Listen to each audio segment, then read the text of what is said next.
2 3 start. ठीक है, आज हमें करना है क्लासिफिकेशन ऑफ एनिमल्स। ठीक है, क्लासिफिकेशन ऑफ जानवर। हमारे जो 10 ग्रुप्स है वो तो हमें क्लियर है। एक बार फटाफट डाले। पॉलीफेरा, सिलेंड्रेटा, टिनोफोरा, अब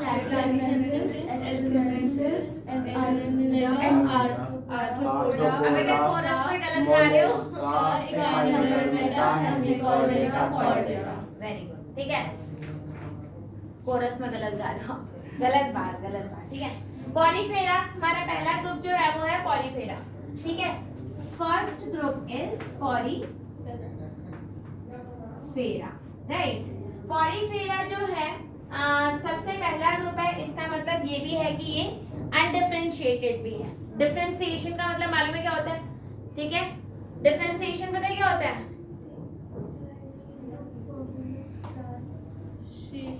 बच्चे डिफरेंशिएशन होता है आपका the process of taking a permanent shape size and function. ठीक है, जैसे जब सेल बनता है, ठीक है। अब जैसे आपको पता है एनिमल्स की बॉडी में हर सेल अलग अलग होता है, right. We are having a offline class here. ठीक है, सो मैंने क्या बताया आप लोगों को, जैसे आपको मालूम है लाइक अगर हमारा हाथ ये खराब हो जाए, अच्छा मेरा अगर ये हाथ काट दिया जाए ऐसे, ठीक है तो क्या उस हाथ से पूरी एक आभा तैयार हो जाएगी? हाँ, नहीं तैयार होगी। आभा मैं हूं, पता है ना, कईयों को नाम भी नहीं पता होता। ओके, अगर ऐसा होता तो कितना मजा आता, लेकिन ऐसा क्यों पॉसिबल नहीं है? ऐसा क्यों पॉसिबल नहीं है? क्योंकि ये हाथ जो है अभी हाथ का फंक्शन काम परफॉर्म करने के लिए डिफरेंशिएट हो चुके हैं। अब ये आपकी पूरी बॉडी का फंक्शन नहीं कर सकते। ठीक है, जैसे मान लो अगर डिफरेंशिएशन का आप लोग एक और कॉन्सेप्ट सीखना चाहते हो तो यू कैन एक्चुअली अंडरस्टैंड, जैसे जब बच्चा छोटा होता है तो आप उस बच्चे को किसी भी फील्ड में मोल्ड कर सकते हो। भाई छोटा बच्चा है, अब मान लो अगर सारी फैमिली डॉक्टर्स की है तो डेफिनेटली बच्चे की टेंडेंसी कहाँ पर क्या बनने की होगी? डॉक्टर बनने की। इंजीनियर्स की फैमिली है तो इंजीनियर्स। आपको पता है कई लोग जो होते हैं बाय गॉड आईएएस की ही फैमिली होती है, तो बच्चे का आईएएस बनने के चांसेस ज्यादा होते हैं। लेकिन एक्चुअली में बच्चा बन कुछ भी सकता है, अगर आप चौथी क्लास के बच्चे को बोलोगे कि भाई डॉक्टर मत बन यार, तो इंजीनियर बन जाए, तो कर लेगा वो? हाँ ठीक है, ओके फाइन, राइट। अब आप एक डॉक्टर को बोलोगे कि चल जाकर के तू आईएएस बन, शायद वो भी बन जाएगा, लेकिन आईएएस को बोलोगे जाकर डॉक्टर बन, थोड़ा टफ हो जाएगा। बाय बिकॉज वो स्पेशलाइज्ड हो चुका है। तो यहाँ पर ह्यूमन बीइंग्स भी तो क्या करते हैं, एक पर्टिकुलर क्या लेते हैं, आपका क्या लेते हैं, डेप्थ, स्पेशलाइजेशन, फंक्शन ले लेते हैं ना। फंक्शन एक पर्टिकुलर ले लेते हैं कि अब मेरे को इसकी तरह ही काम करना है। जब आप एक जॉब से दूसरी जॉब पे शिफ्ट करते हो डेफिनेटली प्रॉब्लम होती है, और कई बार तो पॉसिबल भी नहीं होता। ओके, जैसे अगर आप फिजिक्स के टीचर से जाकर एक बायो का क्वेश्चन पूछोगे, will they be able to answer? No, मुझसे आके फिजिक्स का पूछ लो, will I be able to answer? No. ठीक है, because I have been specialized for that subject, so I cannot switch between the subjects, right? So similarly, human beings में the cells are more differentiated. ठीक है, that means they are specialized to perform some particular function, and that process is known as differentiation. ठीक है, Porifera में most differentiated होता है least, obviously least because it is the first group of the animal kingdom. And animal kingdom के जब आप 10 groups के नाम याद करोगे तो एक बात याद रखना that you have to learn in a sequence, because if you are learning them in a sequence then you will be able to get information more and more. For example, हमने already कर रखा है like how many groups of animals they don't have that spinal cord, मतलब notochord, किनके पास notochord नहीं है, हेमिकॉर्डेटर से पहले वाले सारे। पॉलीफेरा पे काइनोडेंड्रन। यस, ठीक है, तो ये चीज आप लोगों को अब अच्छे से क्लियर है या नहीं है? ये चीज आप लोगों को अच्छे से क्लियर है। So members of Porifera are commonly known as sponges. मैंने आप लोगों को पहले बताया था, स्पंज का रसगुल्ला बताया था ना। ठीक है, तो they are nothing but the sponge का rasgulla. They have cellular level of organisation, यानी कि इनके अंदर कोई टिश्यू नहीं होता, कोई ऑर्गन नहीं होता, कोई ऑर्गन सिस्टम नहीं होता, कुछ भी ऐसा नहीं होता। तो they are commonly known as sponges. So they are commonly known as sponges. Sponges होते हैं ये आपके, okay, they are marine asymmetrical animal, asymmetrical होते हैं बच्चे। स्पंज के रसगुल्ले की तरह आपके गोलाकार नहीं होते, ये कुछ भी शेप ले सकता है, कुछ भी। मान लो स्पंज को लेकर के ऐसे तोड़ दोगे ना, कोई भी शेप आएगी, वो आपके स्पॉन्जेस हैं। तो दे आर एसिमेट्रिकल। एसिमेट्रिकल का मतलब क्या बताया था हम लोगों ने? उसने कोई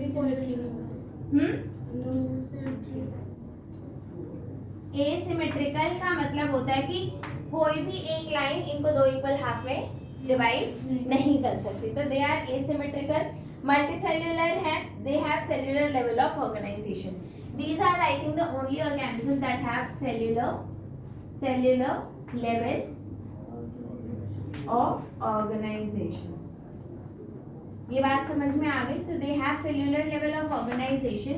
Okay, so they are commonly known as sponges. Their body is asymmetrical. That is, none of the line can divide them into two equal halves, and they have cellular level of organization.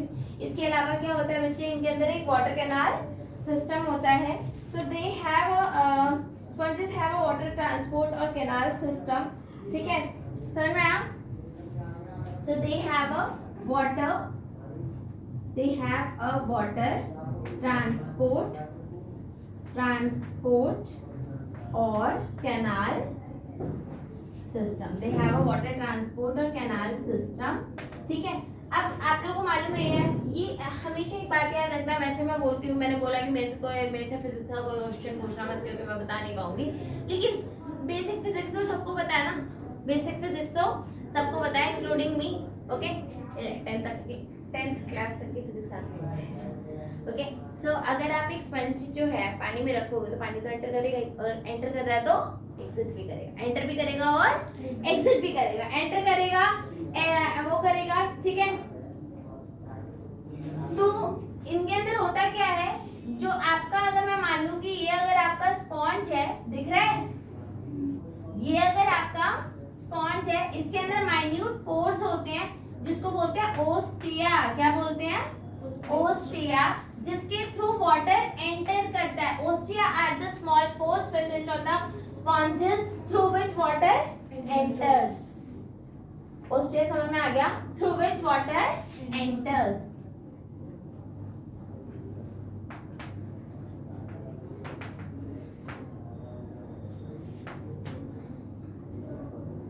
ठीक है, इसके बाद बीच में क्या आता है आपका? स्पॉन्जोकोल।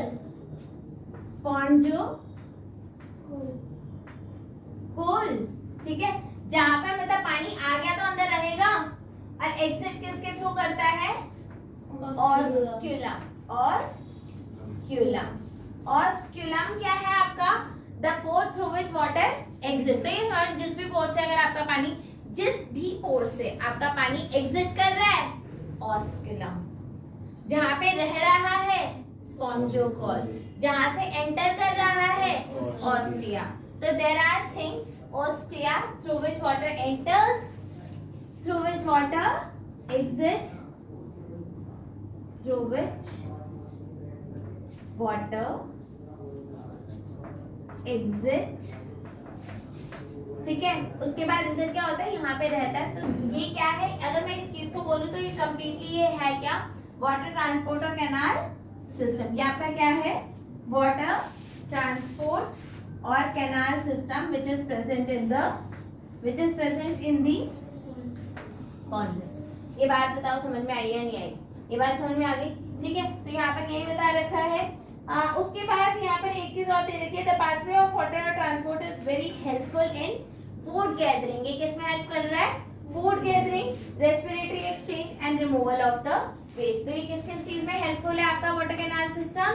Food gathering. उसके बाद किस में हेल्पफुल है ये आपका?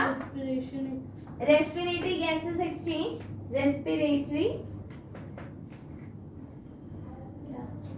Gases exchange. उसके बाद किस में हेल्पफुल है ये आपका? Removal of waste, removal of waste. ये बात समझ में आई या नहीं आई? तो तीन चीजें में हेल्प करता है, food gathering, respiratory gases exchange and removal of waste. The body is supported by, ये समझ में आ गया। उसके बाद देखते हैं काइनोसाइट्स और collar cells are line the spongocoel. आपके स्पॉन्जोकोल को कौन लाइन करता है? कुछ सेल्स लाइन करते हैं, जिनको क्या बोलते हैं? क्वानोसाइट्स। यहाँ पर आपके क्या है, कुछ पर्टिकुलर टाइप के सेल्स इसको स्पॉन्जोकोल को लाइन कर रहे हैं, इन्हें आप क्या बोल रहे हो? आई बात समझ में? जब आप नीट का एग्जाम देने जाते हो तो ये छोटी छोटी इंफॉर्मेशन जो है वो बहुत ज्यादा इंपॉर्टेंट है। आपका क्वेश्चन ओस्टिया पे बन सकता है, आपका क्वेश्चन ग्वानोसाइट्स पे बन सकता है, आपका क्वेश्चन किसी भी चीज पे बन सकता है। तो पॉलीफेरा में हमारे पास 4-5 पॉइंट्स जो हमें याद करने हैं वो कौन कौन से हो गए? फर्स्ट पॉइंट, यहाँ पर हमारा पॉलीफेरा आई थिंक पूरा समराइज हो गया। एक और चीज है बच्चे, the body is separated by exoskeleton. इसका एक्सोस्केलेटन किससे बना हुआ होता है? स्पाइक्यूल्स और स्पॉन्जिन फाइबर। तो इनका जो एक्सोस्केलेटन है, एक्सोस्केलेटल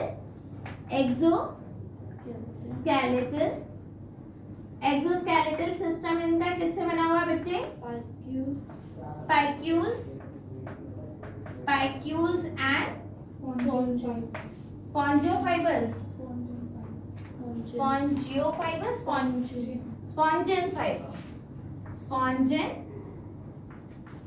फाइबर्स। आई बात समझ में? इनका एक्सोस्केलेटन किससे बना हुआ है? स्पॉन्जिन फाइबर एंड दिस, ठीक है। सेक्सेस आर नॉट सेपरेट, यानी दे आर हर्माफ्रोडाइट, ठीक है, दे आर हर्माफ्रोडाइट। तो यहाँ पर एक चीज और इम्पोर्टेंट आ गई हमारे पास, that they are hermaphrodite. Hermaphrodite का मतलब क्या होता है बच्चे? हर्माफ्रोडाइट का मतलब ही एक है, एक मतलब है, वो क्या है? Sexes are not separate, that is male and female both are present in the same body, ठीक है। तो आप इसे कैसे लिख सकते हो? Sexes are not separate. आई बात समझ में? Sexes are not separate, that is male and female both are in the same body. We can also write it alternatively that eggs and sperms are produced by the same body, ठीक है। ये हो गया आपका। Sponges reproduce asexually by fragmentation। भाई asexually कैसे reproduce करते हैं ये? तो इन्होंने दे रखा है they reproduce asexually। asexually कैसे reproduce करते हैं ये? by fragmentation। और सेक्सुअली कैसे रिप्रोड्यूस करेंगे? सेक्सुअली कैसे करेंगे? हाँ, sexually by fusion of gametes,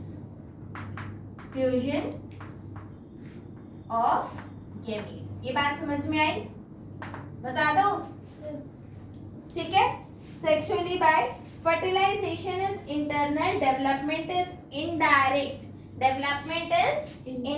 तो यहाँ पर एक चीज और इम्पोर्टेंट याद रखना, इनके अंदर क्या है? फर्टिलाइजेशन कैसा है इनका? फर्टिलाइजेशन इज इंटरनल मतलब बॉडी के अंदर हो रहा है, ठीक है। एंड डेवलपमेंट कैसा है? डेवलपमेंट है इनका इनडायरेक्ट मतलब इनडायरेक्ट है। इसका मतलब है कि बीच में आपकी एक लार्वल स्टेज आएगी। इनडायरेक्ट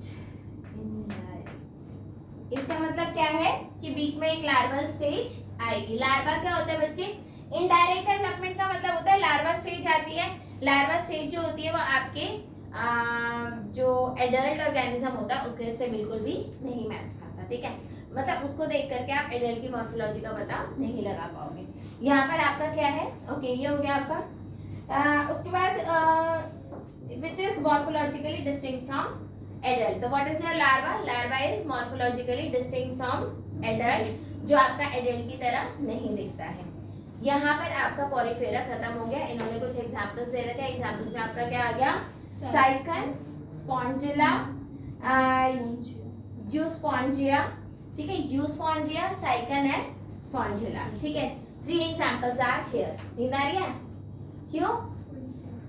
थोड़ी सी नींद आ रही है? खड़ी हो जाओ, अपने आप नींद आ जाएगी, ठीक है। भाई सोना अलाउड नहीं है, ये गंदी बात है। ओके, यहाँ पे आपका पॉलीफेरा खत्म हो गया। तो पॉलीफेरा में अगर मैं बोलूं इंपॉर्टेंट पॉइंट्स क्या क्या है? पहला पॉइंट्स क्या है? They are commonly known as sponges. क्यों स्पॉन्जेस बोलते हैं? और स्पंज की तरह दिखते हैं, ठीक है। लेकिन स्पंज का रसगुल्ला जैसे आपका सिमेट्रिकल स्ट्रक्चर है, रेडियल। स्पंज के रसगुल्ले में कौन सी सिमेट्री पाई जाएगी? रेडियल सिमेट्री पाएगी। इनमें कोई भी सिमेट्री नहीं होती। पहला पॉइंट क्या है? स्पॉन्जेस है। दूसरा पॉइंट क्या है, एसिमेट्रिकल है। तीसरा क्या है, सेल्यूलर लेवल ऑफ ऑर्गेनाइजेशन है, ना तो इनमें टिश्यू होता है ना इनमें ऑर्गन ना ऑर्गन सिस्टम, ठीक है। इनमें एक चीज बहुत ज्यादा इंपॉर्टेंट है, वो क्या है, वाटर कैनाल सिस्टम या फिर वाटर ट्रांसपोर्ट सिस्टम, ये ज्यादा इंपॉर्टेंट है। वैसे ज्यादा इंपॉर्टेंट कुछ भी नहीं है, जो नहीं पढ़ोगे वो सब इंपॉर्टेंट है, क्योंकि पेपर कहाँ से आता है, जो नहीं पढ़ के जाओगे। जिस दिन सब कुछ पढ़ लोगे ना, सोच लेना बारिश हो गया पेपर कैंसिल हो जाएगा, क्यों, क्योंकि कुछ बचा ही नहीं जो पेपर में देख, क्योंकि आपने सब कुछ पढ़ लिया। नहीं, ऐसा कुछ भी नहीं है, लेकिन पढ़ाई कर लेना। अच्छा, ओके, हाँ जी। स्पॉन्जेस में से example they are look alike sponges, look alike में दे रखा है स्पॉन्जेस, कहाँ दे रखा है, स्पॉन्जेस लुक-अलाइक जैसे दे रखा है इसमें। Commonly known as sponges. अरे भैया ये स्पॉन्जेस कॉमनली आप इनको स्पॉन्जेस बोल रहे हो, ठीक है। अब इसके कितने फीचर्स हम लोग को याद रखना है। First feature, they are commonly known as Sponges. दूसरा, द बॉडी इज एसिमेट्रिकल। तीसरा, they have cellular level of organisation. चौथा, दे हैव वाटर कैनाल और वाटर ट्रांसपोर्ट सिस्टम। उसके बाद एक्सोस्केलेटन किसका बना हुआ है, स्पाइक्यूल्स या फिर स्पॉन्जिन फाइबर। फिर क्या है, hermaphrodite, sexes are not separate। फिर क्या है, asexually fragmentation से रिप्रोड्यूस करते हैं, सेक्सुअली। अब आप बोलोगे यार 10 ग्रुप्स है और 10 का इतना डिटेल में कैसे याद रखें, राइट। 10 का इतना डिटेल में किस तरीके से याद रखें। बच्चे पढ़ो सारा, एक एक शब्द आपको क्लियर होना चाहिए कि जो भी लिखा है वो क्या है। एनसीईआरटी पढ़ाती हो ना, ठीक है, एक एक शब्द आपको क्लियर होना चाहिए। हर ग्रुप में एक ऐसी बात जरूर होगी जो बहुत इंपॉर्टेंट होगी। हर ग्रुप में एक ऐसी बात हमेशा होती है जो काफी ज्यादा इंपॉर्टेंट होती है। यहाँ पर आपको कौन सी बातें इंपॉर्टेंट लग रही है, पहला वाटर कैनाल या फिर वाटर ट्रांसपोर्ट सिस्टम। फिर इन्होंने बता रखा है कि इनका एक्सोस्केलेटन, बच्चे एक्सोस्केलेटन, इनका एक्सोस्केलेटन किसका बना हुआ है, स्पाइक्यूल्स या फिर स्पॉन्जिन फाइबर या फिर समझ में आया। वन गो में सारा याद करने की कोशिश करना एक बहुत बड़ी बेवकूफी है। वन गो में याद करने की कोशिश करना बहुत बड़ी बेवकूफी है, ठीक है। पहले आप लोग पहली रीडिंग में सिर्फ इस बात पर ध्यान दो कि आपको सारी चीजें समझ में आ रही है, लिखा हुआ सब कुछ समझ में आ रहा है, और हर टॉपिक में कुछ ऐसा जरूर होता है जो ज्यादा इंपॉर्टेंट होता है, उस पर मेजर फोकस आपका होना चाहिए। अब बताओ यहाँ पर ये बात समझ में आई या नहीं, पक्का आ गई 100%। तो अब मुझे फटाफट से रिवाइज करवा दो, आपके पॉरीफेरा के क्या क्या फीचर्स हैं। They are commonly known as sponges. They are commonly known as sponges। फिर Their body is the body is asymmetrical, that means अब asymmetrical से आपको तो तुरंत एक दिमाग में बात आ जानी चाहिए that no line, no plane can divide them into two equal half, ठीक है। आप किसी और अगर कभी हो रहा है तो वो सिर्फ एक क्या बोलते हैं, एक क्या बोलते हैं उसको, कैसे बोल रही मैं, इसका वास्तविकता से कोई भी संबंध नहीं है, ठीक है। वो एक सिर्फ चांस फिनोमेना है, ठीक है। इसका मतलब वो एक सिर्फ एक चांस फिनोमेना है, नथिंग एल्स। अब बोलो पहला, commonly known as they are commonly known as sponges. फिर Their body is asymmetrical, फिर cellular level of organization बोले तो no tissue is found, no organ found, no organ system found।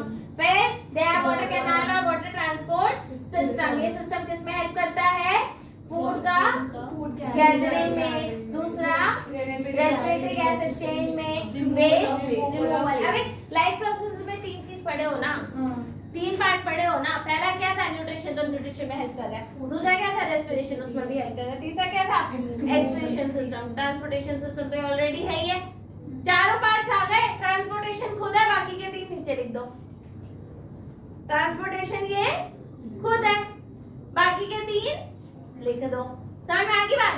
तो ये तीनों हो गए आपके। फिर इनके पास क्या है, exoskeleton which is made up of spicules and spongin fibres. फिर आ गया आपका hermaphrodite, that means sexes are not separate. अब इसको कैसे लिख सकते हो, पहली बात लिख सकते हो सेक्सेस आर नॉट सेपरेट। फिर क्या लिख सकते हो, male and female are present on the same body. You can write that sperms and eggs are produced by the same body। ये बात समझ में आ गई। फिर asexually they reproduce by fragmentation gestation, उसके बाद क्या sexually they fuse the gametes, ठीक है। उसके बाद हमने देखा था इनके अंदर क्या होता है, the development is indirect. Indirect का मतलब क्या होता है बच्चे, दैट मींस इनडायरेक्ट का मतलब होता है larval stage is involve. Direct, indirect का मतलब क्या होता है, इनडायरेक्ट का मतलब क्या है, लार्वल स्टेजेस इन्वॉल्व, और डायरेक्ट का मतलब क्या है, नो लार्वल स्टेज इन्वॉल्व। जैसे ह्यूमन बीइंग्स में लार्वल स्टेज आती है, ह्यूमन बीइंग का लार्वा देखा है,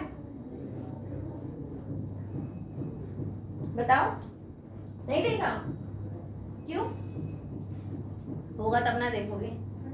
ह्यूमन बीइंग्स का लार्वा होता है, कोई बोलता है ये लार्वा है, ठीक है, या फिर अनन्या बोलेगी ये बचपन में जब मैं लार्वा थी तब ये मेरी फोटो है, इसलिए मेरे को आप पहचान नहीं पा रहे हो, ठीक है। या फिर अगर लार्वा होता तो कितना मजा आता ना।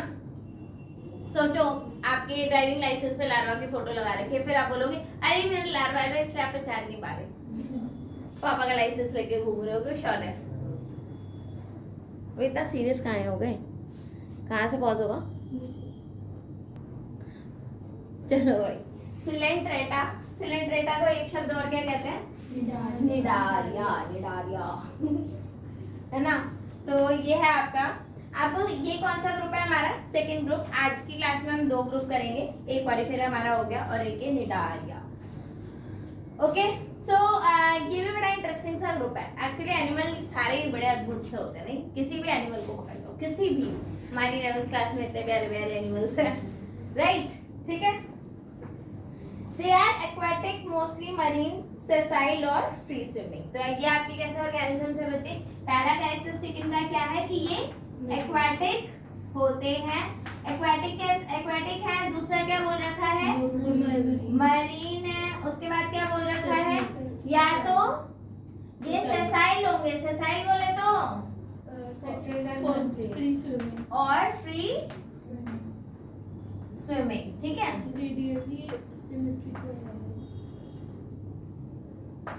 ठीक है, रेडियली सिमेट्रिकल, रेडियल सिमेट्री होती है इनके अंदर। इतने बातों को समझ लें जरा। पहला एक्वाटिक मतलब पानी में, पहला एक्वाटिक माने पानी में मिलेंगे, दूसरा मरीन मतलब पानी तो होगा लेकिन खारा, पानी तो होगा लेकिन खारा, खारा पानी यार, पता है ना, सॉल्टी वाटर, नमक वाला पानी, ठीक है। सेसाइल है, चल नहीं सकते, चल नहीं सकते, राइट, ये है ना, चल सकते हैं क्या, नहीं चल सकते। फ्री स्विमिंग मतलब अपना तैरेंगे आराम से, तैरेंगे नहीं लिखने में, ठीक है, आता नहीं है, ये ट्राई करें छोटे जान को, ठीक है, तैरेंगे, ओके। रेडियली सिमेट्रिकल मतलब किसी भी लाइन से आगे से काट लो, 2 इक्वल हाफ में डिवाइड हो ही जाएगा। तो पहला क्या है, एक्वाटिक, एक्वाटिक में कौन सा, मरीन, मरीन के बाद सेसाइल, सेसाइल है मतलब चल नहीं सकते, प्लांट्स आर आल्सो सेसाइल, ये भी कैसे हैं, सेसाइल। पॉलीफेरा भी क्या था, वो भी सेसाइल था। एनिमल्स जनरली कैसे होते हैं, एनिमल्स जनरली कैसे होते हैं यार, एश्वर तुम कैसी हो, motile, they are motile, mobile, ठीक है, ओके। ये बात समझ में आ गया। तो they have radially symmetrical organisms, ठीक है, ये सारी आपकी बातें समझ में आ ही गई। फिर है आपका द नेम निडारिया, ठीक है, the name Cnidaria derive from cnidoblast और नाइडोसिस्ट। तो आपका जो निडारिया नाम है वो कहाँ से आया, सी निडारिया, कहाँ से आया, नाइडोब्लास्ट। ये डिराइव्ड फ्रॉम पहला या तो नाइडोब्लास्ट, दूसरा या फिर नाइडोसिस्ट, सिस्ट है ना, साइट है, साइट, नाइडोसाइट्स, ये बात समझ में, नाइडोसाइट्स। दैट मीन्स क्या है, विच कंटेन स्टिंगिंग कैप्सूल और निमेटोसिस, ठीक है। तो इनमें क्या होता है, स्टिंगिंग कैप्सूल, ये अपने प्रे को पकड़ लेते हैं, जिसको खाना जाना होता है उसे पकड़ लेते हैं, ठीक है, उसको एंकर करके रखेंगे। तो cnidoblast are used for anchorage defence और and for the capture of the prey. तो ये आप किसके के लिए यूज करते हो उनको, या तो पहला किसके लिए यूज करोगे, या तो आप इसको यूज करोगे क्या बता रखा है भैया, एंकरेज। एंकरेज मतलब एंकरेज कैप्चरिंग द प्रे, ठीक है। उसके बाद किसके लिए यूज करोगे, डिफेंस। उसके बाद क्या करोगे इसमें, डिफेंस, राइट। ये तीनों एंकरेज मतलब जहां पर सेसाइल है, मूव नहीं कर सकते, यानी कि कहीं पे स्टेशन नहीं है, अब जहां पर है वहां पर क्या करेंगे, उसे पकड़ के रखेंगे। जैसे रूट्स का काम क्या होता है, एंकरेज।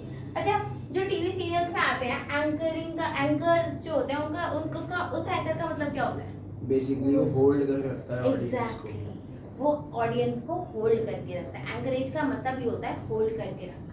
तो यहाँ पर भी एंकरेज का मतलब क्या है, अपने सबस्ट्रेट को होल्ड करके रखना, प्रे को कैप्चर करना। डिफेंस में किसी ने मारा तो स्टिंग कर दिया, राइट। भाई अपनी जान तो हर कोई बचाता है, ठीक है। अभी आप लोगों को नींद आ रही है इश्ना, आ रही है, अरे बोल दो यार, आ रही है ना, ठीक है। अब जैसे अभी से नींद आ रही है, लेकिन अगर हम सारे इसकी जान लेने पे तुल जाए तो she will be so much energetic that she will kill शौर्य, ठीक है ना।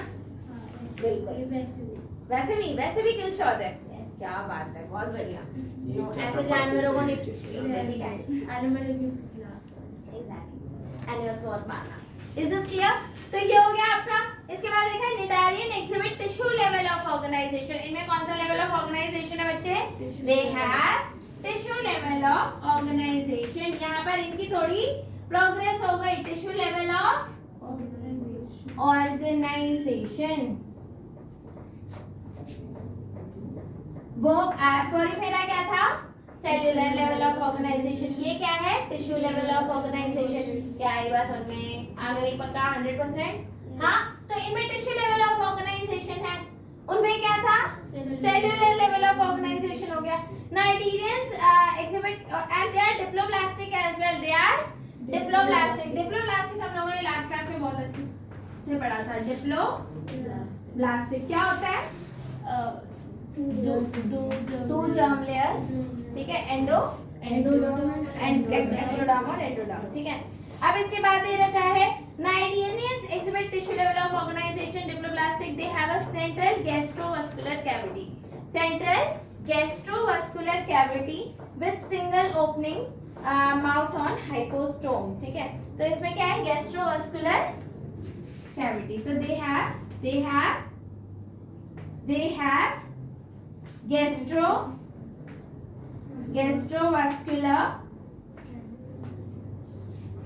gastrovascular cavity, ठीक है, with a single mouth, with a single opening at mouth, ठीक है, single opening,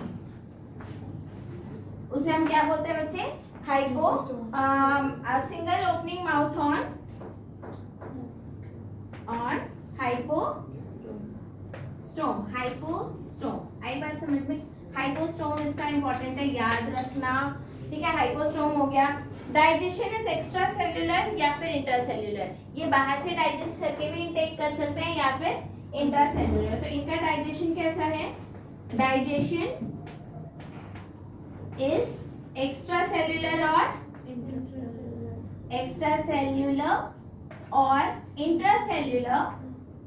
इंट्रासेल्यूलर बोले तो सेल के अंदर, ठीक है, ये हो गया।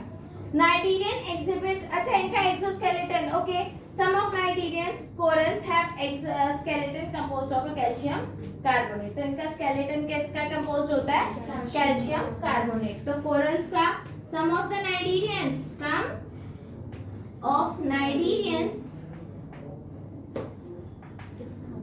have a skeletal system composed of corals है ना, वो corals जिनका skeletal system किसका बना है, कैल्शियम कार्बोनेट।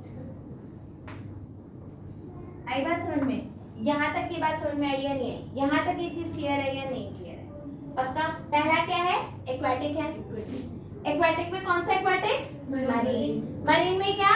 ससाइल। ससाइल में ये ससाइल भी हो सकते हैं, फ्री स्विमिंग भी हो सकते हैं। ऑरिफेरा क्या था? एसिमेट्रिकल। इनमें कौन सी सिमेट्री है? रेडियल सिमेट्री बहुत कम में पाई जाती है।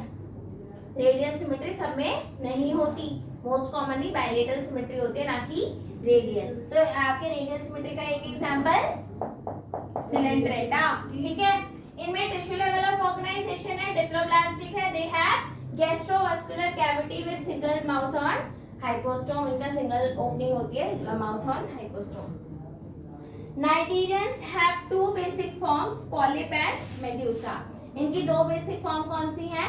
पॉलिप एंड मेड्यूसा, ठीक है। ये वाली फॉर्म पॉलिप है, जो आपकी इस टाइप की सी फॉर्म है।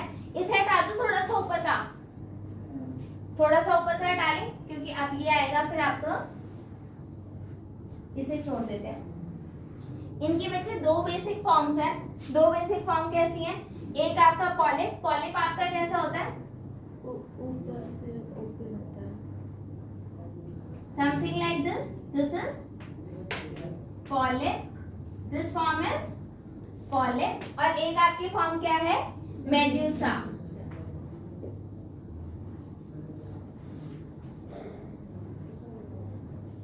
ठीक है, this form is like this. So this is medusa. Medusa. So they have two forms. They exhibit two basic body design. So Cnidarian exhibit two basic body forms, polyp and medusa. वो क्या है? Polyp और ये क्या है? Medusa. ठीक है. The former is sessile. Polyp क्या है? Sessile है and cylindrical like hydra.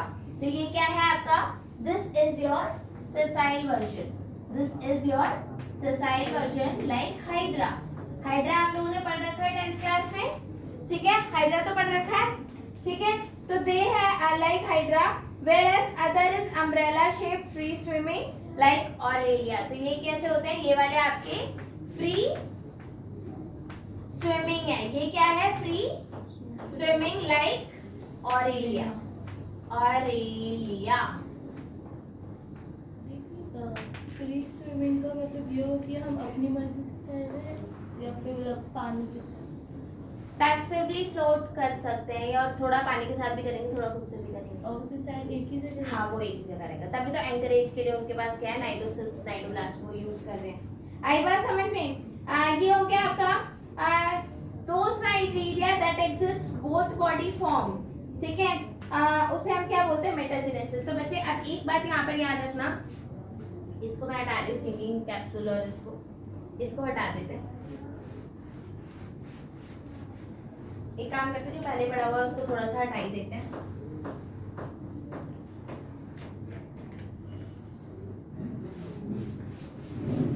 ये कौन सी दो बेसिक फॉर्म एग्जिबिट कर रहे हैं बच्चे? पहली फॉर्म क्या है? पॉलिप। दूसरी फॉर्म क्या है? मेड्यूसा। पॉलिप क्या है? सेसाइल है, मतलब मूव नहीं कर सकती। मेड्यूसा क्या है? फ्री स्विमिंग फॉर्म है। इसके बाद कुछ नाइडीरिया दोनों फॉर्म शो करते हैं, मतलब वो एक फॉर्म से दूसरे फॉर्म में स्विच कर सकते हैं। Polyp to medusa, medusa to polyp, वो दोनों फॉर्म में स्विच कर सकते हैं। सो those नाइडीरिया which exhibit both the forms, ठीक है, ऑल्टरनेशन ऑफ जनरेशन, इसे हम क्या बोलते हैं? ऑल्टरनेशन ऑफ जनरेशन या फिर मेटाजेनेसिस, ठीक है। तो some of the cnidarias, some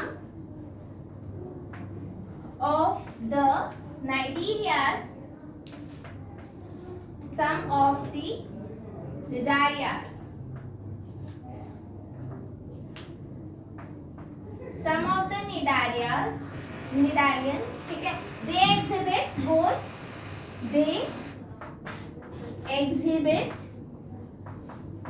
both polyp and medusa, ठीक है। इसे हम क्या बोलते हैं? Alternation of generation. Alternation of generation हो गया आपका। इसको एक टर्म और बोलते हैं बच्चे, मेटाजेनेसिस, मेटाजेनेसिस, इसको हम मेटाजेनेसिस बोलते हैं। ये बात समझ में आई? तो एक बात याद रखना, पॉलिप प्रोड्यूस मेड्यूसी एसेक्सुअली और मेड्यूसा प्रोड्यूसेस पॉलिप, ठीक है, फॉर्म पॉलिप सेक्सुअली। तो polyp produce medusa polyp produce medusae, asexually, ठीक है,